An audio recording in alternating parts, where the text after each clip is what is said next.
Olá, pessoal. Estamos dando continuidade aqui no nosso Pode Contar, o podcast do CRC Espírito Santo. E hoje trazendo um tema muito interessante, um tema que foi tema de discussões no seminário de auditoria do CRC Espírito Santo, que é a reapresentação das demonstrações financeiras. E hoje eu tenho aqui duas ilustres presenças, sendo o nosso querido palestrante, o Giacomo de Paula. Vou ler aqui o currículo dele.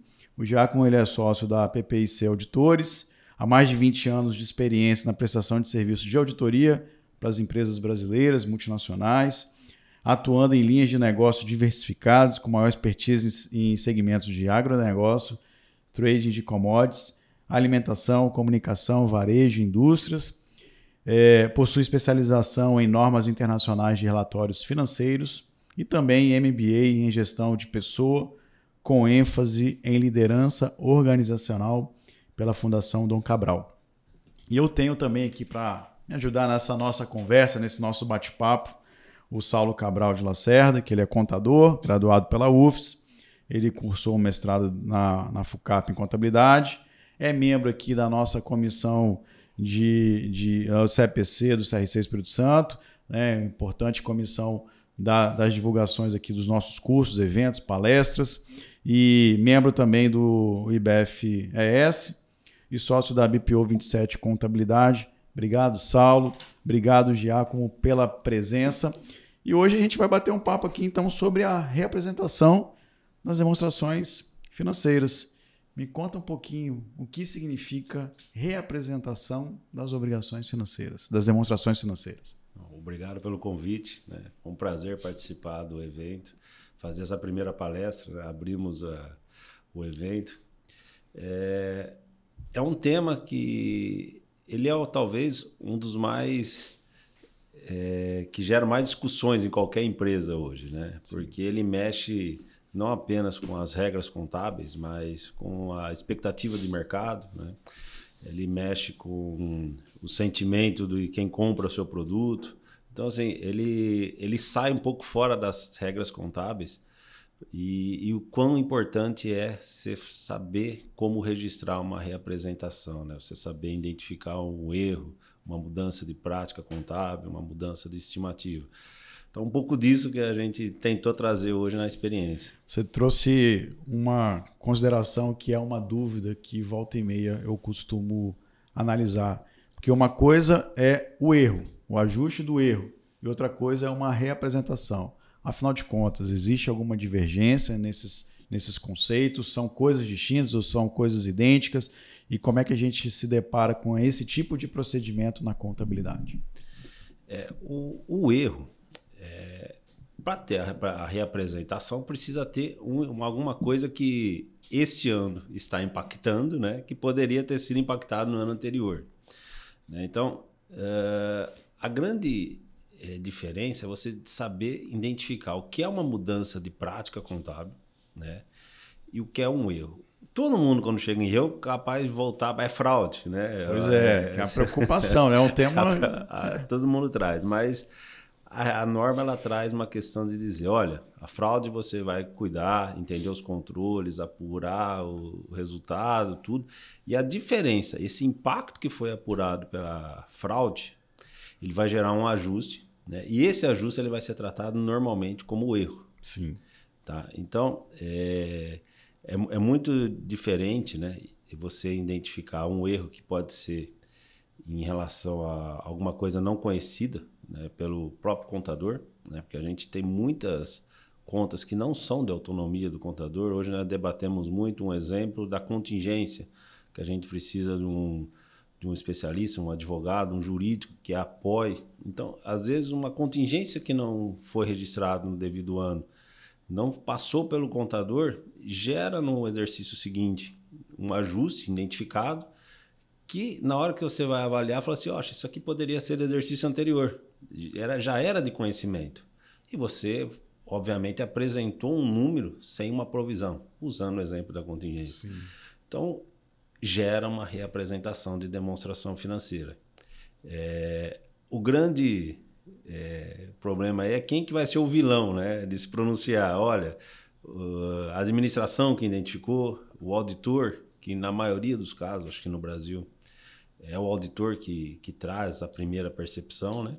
Ou os próprios reguladores, né? A CVM ela atua muito forte, ela faz uma cobrança, embora ela não divulgue as empresas que estão, a lista de quem está sendo representado, sim, mas ela faz a devida revisão das demonstrações e cobra, né? Eu, na verdade, Giacomo, eu me coloco também na posição de um investidor ou até mesmo num stakeholder, né? E eu, como um investidor numa empresa que está passível de um erro ou uma necessidade de representação das demonstrações financeiras, no tema que você comentou, por exemplo, sobre um passivo contingente lá que não foi contabilizado, me preocupa, eu como investidor. Primeiro porque, claro, aquilo pode trazer um impacto severo nas demonstrações, no resultado patrimonial que aquela empresa está apresentando para o mercado. E segundo, eu me colocando no lugar do contador, que muitas das vezes depende de informações de terceiros, e eu fui talvez induzido a erro, porque pode ter tido uma reclassificação lá de um passivo, de um possível, de um provável, de um remoto indevido, vai reproduzir ali um número que não é coerente. Mas eu, como investidor ou algum stakeholder, qual é a minha preocupação? O que eu preciso de observar quando eu me deparo com esse tipo de situações nas demonstrações de uma empresa que eu estou injetando dinheiro, estou aplicando recurso, capital? Qual é a repercussão que você entende? Ou quais são os itens que eu preciso de observar para que essa consequência ela seja mitigada? Boa. Excelente pergunta. A norma ela é bem específica, de verdade, ela traz exatamente quais são os elementos, né, que você tem que reapresentar e o que você precisa divulgar para ser transparente realmente, principalmente com o leitor. Sim. Então, quando a gente fala de reapresentação, não é simplesmente a gente trazer o impacto ao exercício anterior. Mas pensando em demonstração financeira, a gente tem que demonstrar qual o efeito, né? Se isso foi em função de uma mudança de prática contábil, se foi em função de uma mudança de estimativa contábil, ou se foi em função de um erro, né? Então, esses três elementos eles levam também, ajudam o investidor, nos casos, a saber assim, como é que essa empresa trabalhou, por que gerou isso? Foi um erro, né? Essa empresa errou, ela trouxe uma nova mudança de prática contábil, uma mudança de estimativa, porque em muitos casos a mudança de estimativa ela é para melhor representar as operações da empresa, que em muitos casos não, é o correto acontecer, claro, né? Então, uma reapresentação não quer dizer que seja uma coisa negativa. Sim. Então, essa nota explicativa, o investidor ele tem que buscar os detalhes, né, de por que gerou aquela reapresentação e tentar puxar esses elementos. Olha, essa reapresentação ela foi boa, né, porque a administração investiu numa melhor apresentação, ou realmente eu fui um pouco prejudicado no momento anterior. Sim. E pode até ter esse impacto tanto positivo quanto negativo. Sim. Também, né? A reapresentação ela pode ter dois vieses ali. É importante conhecer essas características. E complementando aqui a pergunta do nosso presidente, gostaria de saber sua opinião técnica nesse caso mais emblemático, né, recente que tivemos com as demonstrações financeiras da Americana. Por que na reapresentação das demonstrações financeiras não foi mencionado fraude e sim erro? Pois é, são conceitos distintos, juridicamente, né? Distintos. Porque, só em complemento, eu achei interessante. Quando você vai pensando aí, hein, Giacomo? Mas quando eu tenho uma vontade de cometer alguma irregularidade, né, de prejudicar terceiros, eu tenho que ter uma consequência diferente de um mero equívoco no lançamento, de uma informação que eu deixei de demonstrar. As consequências jurídicas podem ser diferentes. É uma pergunta interessante. Como é que você vê esse cenário no caso da Americanas? Bom, aqui, primeiramente, nossa empresa de auditoria não participava, né? Mas a gente sabe um pouquinho dos procedimentos, né? Independente de Americana, né? O tema fraude, ele não é um tema que você tem que buscar rapidamente o impacto dessa fraude, né? Primeiro você tem que dar um passo atrás e voltar nos controles que aconteceram para aquela fraude, que ninguém percebesse que aquela fraude, que mitigasse acontecer aquela fraude. Então, assim, você tem que dar um passo atrás e voltar em controles. Então, se a gente pensar na Americanas, é detalhado lá os procedimentos, os controles que foram feitos, quais foram os impactos disso aí, né? E aí, o que a norma traz, ela fala assim, você precisa mensurar quais foram, né, os efeitos desse fato. Então, aí está bem divulgado. E, obviamente, esses controles estão bem descritos. Olha, o que a empresa está fazendo agora que não permite mais isso, né? Então, as criações de comitê, de conselhos. Então, assim, a norma ela traz assim, a extensão que você tem que chegar. Mas, normalmente, você tem toda a razão, né? Nas apresentações, olha, a empresa foi fraudada e por isso nós estamos apresentando as demonstrações financeiras. Não é isso, né? Foi identificado um impacto em função de um evento, né? E esses eventos eles trazem como erro. E até mesmo a norma ela fala, políticas contábeis, mudança de estimativas e ratificação de erros, né? Esse é até o nome do CPC 23. Sim. Interessante. Quando a gente fala, então, de políticas contábeis, a gente sabe que as normatizações são sempre adequadas, novas normas vão surgindo, a exemplo da regra da sustentabilidade, que vai ser, né, um novo viés ali, bem interessante de atuação, seja na contabilidade, seja para auditoria. Então, todas essas novas regras que vão sendo ajustadas de acordo com os órgãos reguladores precisam de ser reproduzidas de forma mais concisa nas demonstrações para identificar essa necessidade de adequação ou de reajuste das demonstrações já publicadas. Pensando nesse cenário, como é que você vê, Giacomo, a importância daquele profissional da contabilidade frente a essa mitigação de responsabilidades para a representação das normas? Eu sou contador, todos aqui são contadores, né? Embora a gente estendeu nosso CRC para auditores, sim, peritos, né? A responsabilidade da nossa profissão, nós temos que ter um ceticismo muito alto, né? Porque no final do dia, nós que somos protetores das práticas contábeis. Sim. E, obviamente, os controles que as empresas têm, elas são operacionais, financeiros, e não chegam a nós. Então, primeiro que a gente tem que ter um pouco de trabalho e conscientização da participação do contador em várias tomadas de decisões, né?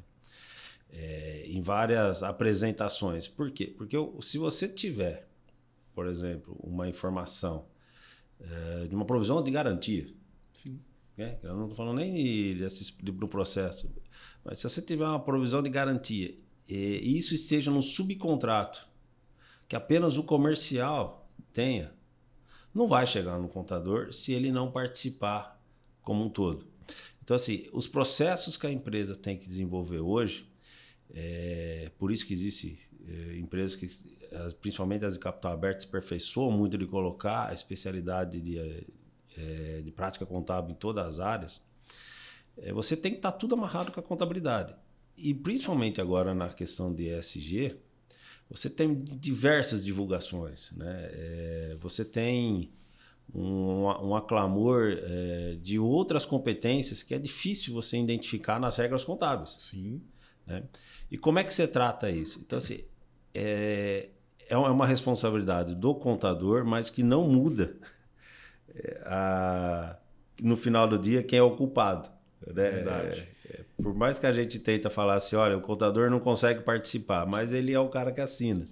E esse é um ponto que eu gosto muito de discutir, porque quando a gente fala de responsabilidade, seja civil, seja penal, do profissional da contabilidade, muitas regras são direcionadas, né? A gente tem um Código Civil ali estipulando as responsabilidades do preposto perante os proponentes, mas também nós temos questões contratuais que são importantes de serem formalizadas, porque é aquilo que foi esclarecido.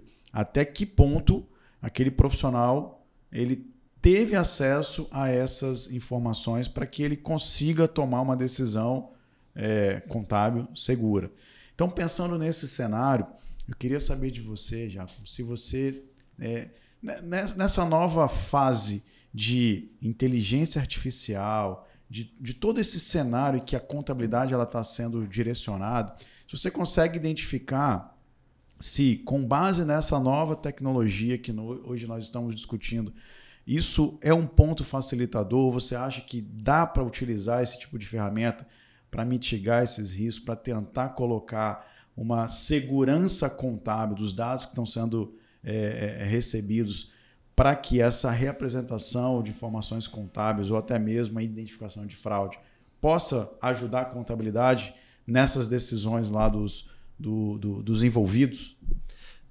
Eu concordo que todas essas ferramentas, toda essa nova tecnologia, ela protege a nossa profissão, e até mesmo porque os lançamentos reduzem cada vez mais os lançamentos manuais, né? A gente traz tudo via... Mitiga o erro, né? Mitiga o erro, essa é a palavra. Então, assim, eu acho que isso protege o processo. Mas eu acho que o grande risco que nós temos nas práticas contábeis é a subjetividade de muitas coisas, né? E isso aí é difícil o sistema que vai trazer, principalmente em relação às estimativas contábeis. Então, os grandes erros e reapresentações desse tema, eles são muito mais relacionados à estimativa. Sim. Nós começamos falando no exemplo de contingência, mas pode ser um instrumento financeiro, a taxa de desconto, sim, a expectativa de vida útil econômica numa depreciação de um bem do ativo. Então, assim, são muitos elementos que eles envolvem julgamentos, né? E esses julgamentos, com certeza, o contador ele não é o responsável, né? Ele está longe de ser responsável. E nós estávamos até discutindo, poxa, a troca de um profissional, né? No caso do exemplo jurídico, do próprio advogado que analisa o processo, é uma mudança de estimativa? Porque cada um pode ter um viés, né? Uma análise diferente. Né? E esse é um ponto interessante. Então, com certeza, toda essa nova tecnologia protege o contador, né? Dá uma base, porque você tem que eliminar realmente aquilo que é lançamento manual. Mas a subjetividade de informações são os responsáveis normalmente por reapresentações. E isso, a máquina, ela muitas das vezes não consegue dar o resultado efetivo, porque por mais que a facilitação do nosso trabalho, né, aconteça com base na tecnologia, mas aquela avaliação mais subjetiva, o feeling da atuação da profissão da contabilidade, essa ninguém abre mão, né? Então, a gente tem que se preocupar com isso. Um exemplo rápido, né? Você pega, por exemplo, o CPC 28, propriedade para investimento. Sim. Se você tem um bem a custo e atendendo os critérios adequados, você poderia fazer a valor de mercado, a valor justo. É uma decisão. Sim. E isso impacta muito a demonstração financeira, né? Uma mudança de prática contábil. Então, essas decisões, não há ferramenta que suporta, né? São muito subjetivos, né? Existe especialista, existe uma diretoria, existem várias pessoas, mas no final do dia, quem vai lá e contabiliza o valor justo nesse exemplo de propriedade do investimento é o contador, né? Então, o ceticismo nosso tem que ser cada vez... É verdade. Mas aí acho que esse é um bom exemplo, né? Hoje você trouxe na sua palestra um exemplo recente de que você vivenciou, onde as demonstrações financeiras foram apresentadas, né, no que tange a propriedade para investimento ao valor justo, valor de mercado, que a própria norma recomenda quando em primeira opção, né, quando é o caso. Mas na visão de negócio, né, dos envolvidos ali, de todos os stakeholders, eles entenderam que para o negócio de loteamento e desenvolvimento de negócio imobiliário, talvez o valor mais adequado fosse a valor de custo e não a valor justo. Então, uma ferramenta de IA ou qualquer outra ferramenta preditiva não tem esse cruzamento de análise para estudar, por exemplo, o mercado daquela região, daquele local e determinar que simplesmente é uma norma ou é outra, envolve um pouco de negócios, né?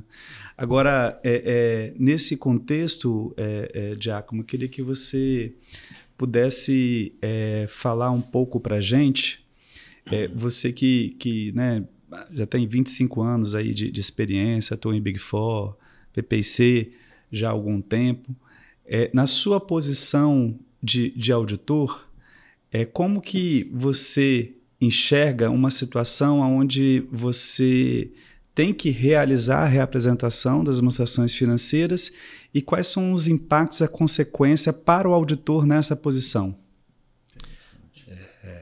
Isso é o tipo de pergunta que tem que tirar o cap de auditor para responder, né? Porque, primeiro que o auditor, a gente sempre, a palavra credibilidade, né, ela é muito forte, né? E primeiro a gente tem que saber que o auditor, sigilosamente, ele defende muitas recolhimentos de impostos, muita coisa certa, porque eles atuam muito nisso. Mas o auditor, quando ele recebe uma crítica ou ele mesmo identifica uma reapresentação, ele é um pouco resistente, né? Mesmo, isso aí é normal do profissional, porque ele vai estar reapresentando uma coisa que ele deu opinião, talvez seja uma ressalva, né? Quando já está ressalvado pelo auditor, ele aceita na hora. Essa é aquela situação, eu não era o auditor, então se eu não era o auditor, agora eu quero que reapresente, é fácil. Eu já tinha ressalvado, também aceito, mas quando você deu uma opinião talvez limpa, e você tem uma reapresentação, não é só os processos da empresa que você tem que avaliar. O auditor ele tem que avaliar o que ele fez que ele não identificou aquilo. Então, o auditor tem mais uma extensão em relação às suas políticas, né, de auditoria. Então, o que eu vejo no mercado? A gente tem que esquecer os medos do auditor, né, os problemas. Se você pegar a maioria das grandes empresas de auditoria, o auditor passa até por uma penalidade interna, né, quando você tem uma reapresentação, né, do seu balanço. Você tem um ponto a menos ali na sua avaliação do ano, né, você está colocando a marca em exposição. Então, normalmente não... essa resistência vem um pouco disso, né, até pelos controles das empresas de auditoria. Mas o que tem que ser feito é cumprir a norma, né? Ver realmente a necessidade, ajudar o cliente, né? Fazer o papel e divulgar adequadamente. O que também antigamente era muito normal, o auditor que assumisse como novo auditor, ele reapresentava as demonstrações financeiras, anteriormente foram auditados por outros auditores e agora a gente auditou os novos ajustes, né? Você vê hoje, principalmente por política das grandes empresas de auditoria, uma resistência a isso. E olha, se você vai reapresentar, volte com o seu auditor, faça que ele reapresente, né? Coerente. Até para evitar uma crítica, né, entre as empresas de auditoria. Isso virá mais uma prática de mercado do que realmente uma regra. Não tem isso, tá? Então, a gente tem a parte interna do auditor, ele vai ter que repassar os papéis, as empresas possuem revisões de qualidade. Olha, vamos revisar se tem mais algum erro, né, que possa ter desapercebido, o que mais que possa impactar. Então, o auditor ele é revisado internamente. Então, esse é o impacto para o auditor, né? Ninguém quer passar por isso, mas tem que aceitar e cumprir aquilo que o auditor faz muito bem, que é a coisa certa. Você destacou um ponto no viés da auditoria, né? Nenhum auditor quer passar por isso. Agora, se colocando no lugar do empresário, das empresas, né? Quais são as lições aprendidas, vamos dizer assim, quando eu tenho uma reapresentação necessária das minhas demonstrações financeiras? Você acha que tem algum ponto de atenção, alguma coisa que eu precisaria de focar para que aquilo não se perdurasse mais aí no tempo, não acontecesse novamente? Eu não sei se eu sei responder isso, né? Mas é fato que qualquer reapresentação vai gerar algum transtorno. Se for capital fechado, com acionista, capital aberto, investidor, cai ação, ou dependendo, por mais que eu falei que ela possa ser benéfica, né? A reapresentação, sim, mas o nome não é legal. Então, mesmo que seja boa, talvez o mercado às vezes não aceita, né? Mas eu acho assim, como investidor, eu acho que se tiver uma lição que nós podemos dar uma sugestão, é trazer mais um contador, qualificar cada vez mais o seu contador, trazer ele mais próximo da administração, porque no final do dia, o documento que registra tudo aquilo que a empresa fez, ele é assinado por um contador. Isso. Então a gente tem que incentivar a todos do papel importante que tem o contador, né? E é uma realidade, né? Se a gente exige que o nosso profissional, aquele profissional que está atendendo a empresa, exerça a educação profissional continuada, esteja atualizado, porque a gente vê que em muitos casos até uma não observação de norma que resulta na reapresentação por falta de conhecimento de profissionais que não se atualizaram, que não estão antenados ao que o mercado vem exigindo. E esse ponto é muito importante. Eu tenho que ter, defendendo a minha empresa, realizando as demonstrações profissionais que estão extremamente capacitados. Esse é um dos pilares, inclusive, que o CRC do Espírito Santo se preocupa, né, na capacitação, na atualização constante do conhecimento. E cabe também, entendendo a sua resposta, que os empresários também tenham esse tipo de exigência, né, que exija do seu profissional, daquele contador que está atendendo a empresa, que muitas vezes pode estar há muitos anos, mas que ele também esteja atualizado, até porque a gente sabe que a nossa profissão ela muda todo dia. Sim. Daqui a pouco estaremos aí enfrentando uma reforma tributária, né? Você imagina a consequência que isso vai trazer numa necessidade de apreciação por dois vieses durante um determinado tempo, seguindo a tributação tradicional e daqui a pouco também com a nova tributação. Eu imagino o trabalho que a auditoria vai ter e eu imagino também a repercussão que as demonstrações contábeis vão trazer, né? Os novos cenários. Você acha que essa dificuldade vai acontecer? Já está acontecendo, né? Isso aí está no fluxo de caixa de todas as empresas. Pois né? O estudo nosso, como você disse, ele é diário, né? As mudanças são diárias, né? O Saulo, que também é responsável por várias contabilidades de empresas, então você tem todo dia que estar atento, né? E não é apenas mudanças de regras gerais, né? São mudanças para determinados setores também, né? Então você tem muita mudança, mas a grande diferença é tudo isso é caixa no final do dia. Exato. Né? Então, as empresas, eu acho que elas estão medindo isso, principalmente nos fluxos, colocando os cenários. Né? Então, assim, já está acontecendo. Né? Nós já estamos hoje auditando os cenários possíveis. Né? Existem muitas movimentações de empresas reduzindo ou aumentando a sua estrutura societária em função dessas mudanças e expectativas de mudanças da reforma tributária. Mas não é expectativa, né? Já estamos trabalhando. Realidade. É realidade. Né? Exatamente. Giacomo de Paula, quero te agradecer imensamente por ter disponibilizado o seu tempo para participar do nosso Pode Contar aqui do CRC Espírito Santo.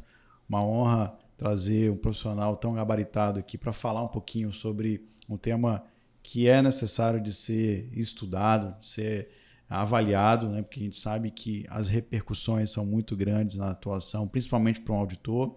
E agradecer também ao Saulo por essa parceria aqui no nosso podcast, registrando também que é um motivo de muita alegria tê-lo não só na Comissão de Educação Continuada, mas também podendo participar do nosso evento de auditoria aqui e me ajudando nesse podcast aqui com o recebimento do Giacomo, tá? Considerações finais? Vamos encerrar? Eu agradeço o convite. Né? É sempre uma honra estar aqui, mesmo porque eu não venho ensinar nada aqui, que toda vez que eu venho eu aprendo muito mais. Né? O pessoal aqui é excelente, é muito gabaritado. E obrigado por me chamar para aprender aqui. Uma honra. Bem, registrar aqui meus agradecimentos, né, à figura do nosso presidente pelo convite de participar do comitê, do evento, né, desse seminário tão importante do Auditoria em Foco. Realmente foi um dia muito rico, de muito conhecimento, de muita troca, né, que certamente vai, inclusive, nos balizar, né, e nos direcionar para as melhores práticas contábeis daqui para frente, com uma visão mais profunda desse tema tão importante que é a representação das demonstrações financeiras. Muito obrigado. Muito obrigado a todos e aguardamos também a continuidade nos nossos próximos podcasts. Grande abraço.